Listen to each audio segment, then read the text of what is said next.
Ayan guys, today is papalitan ko din ito ng soil mix. Ito si Agaboids. Tingnan nyo, nakapatong lang siya.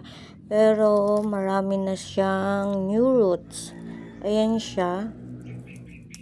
Then, nasa rain or shine area siya. Meron naman siyang new roots. Oh. Pero papalitan ko din ng soil mix ito na more on rice hull. Ayan o, ang ganda din ng roots niya. Nakapatong lang siya. Then, ire-repat ko siya ng maayos. Ayan. Then, ito is si Bloody Maria. Ayan. Ano na siya, color green na siya. Dati ang ganda-ganda na to. Then, ayan, wala pa rin siyang new roots. Kita nyo, nirepat ko na ulit siya, pero wala pa rin siyang new roots. Then, ayan, irepat natin siya. At, ayan din, ito si Roma. Ayan, tingnan nyo itsura niya. Naging ganyan na siya. Tingnan nyo, wala pa rin siyang new roots. Then, ayan, naglagas din yung ano na to, yung leaves niya. Then, ayan, na sunburn siya. Kasi nasa rain or shine siya. Ayan o, na sunburn na ito.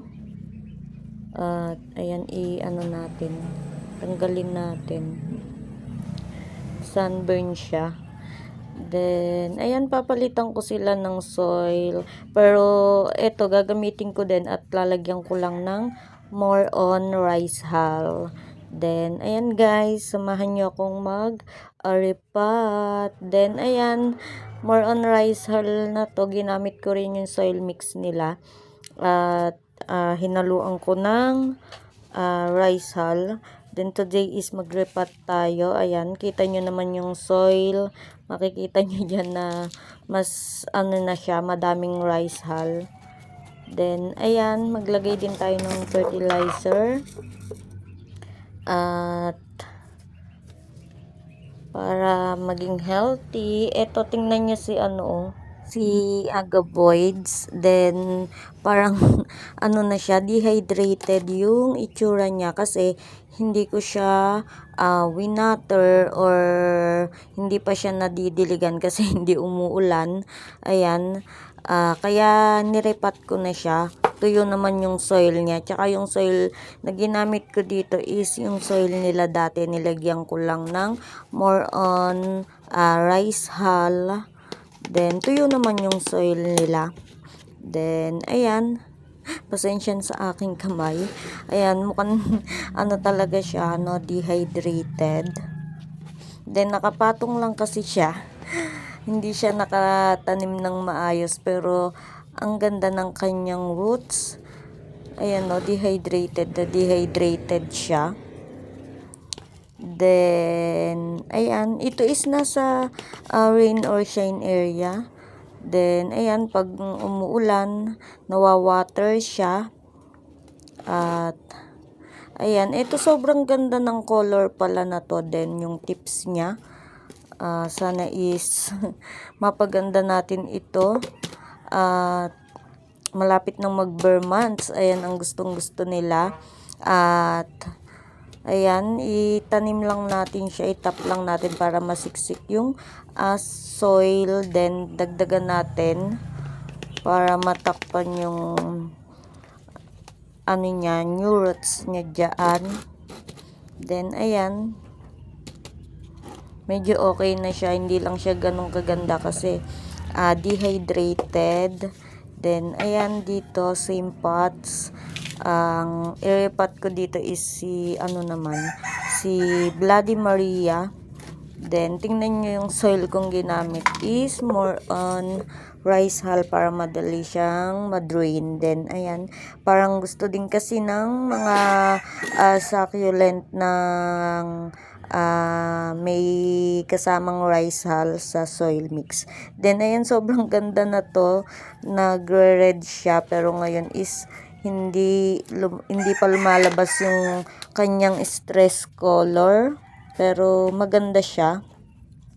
At buti is hindi siya namamaalam kasi pang ilang repat ko na sa kanya. Nung una din is wala siyang wala siyang roots nung nirepat ko. Then ito is wala pa din. Hopefully magkaroon na at magustuhan niya na yung bagong soil mix. Then ayan, medyo maliit siya sa pots, pero ito na lang din ang aking gagamitin kasi wala pa rin akong available na ibang pots. Then ayan, dagdagan lang natin yung soil niya at ayusin lang natin siya. Sana is makarecover sila ng maayos, ng mas mabilis. Ito is ilalagay ko muna sa shaded area habang kariripat ko pa lang sa kanila. Then after 2 weeks, ayan, pwede ko na silang ilagay ulit sa rain or shine area. Then ayan, sana is bumalik yung kanyang color na color red na parang maroon. Ayan.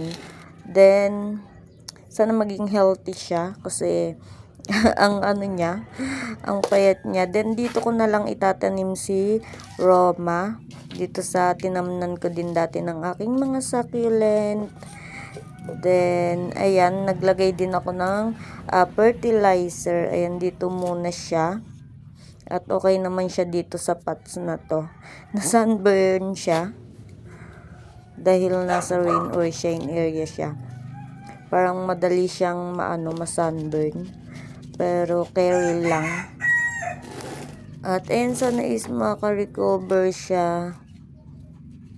Then naglagas yung mga leaves niya nung unang dating niya sa akin. Ganun naman lahat. Merong mga lalagas yung leaves kasi nag-a-adjust pa sila. At nag-a-adjust sila sa new location nila. Then, ayan, ayusin lang natin yung soil. Ganon din yung soil kong ginamit, more on rice hull. Hindi lang ganon ka-perfect yung ano na to, yung mga rosette niya. Dahil nga naglagas at ayan ang itsura. Ayusin lang natin siya. Then, dagdagan lang natin ng soil dito sa pinakagilid niya. At ayan, ganyan lang mag-repot. Sana maka-adjust. May bago pang palabas na babies, oh. Then sana gumanda na yung pinaka-rosette niya. At eto, ilagay na din natin siya dyan. Ayan, yung kalahati is na sunburn. Then, ayan, ganyan lang. At ayan na siya.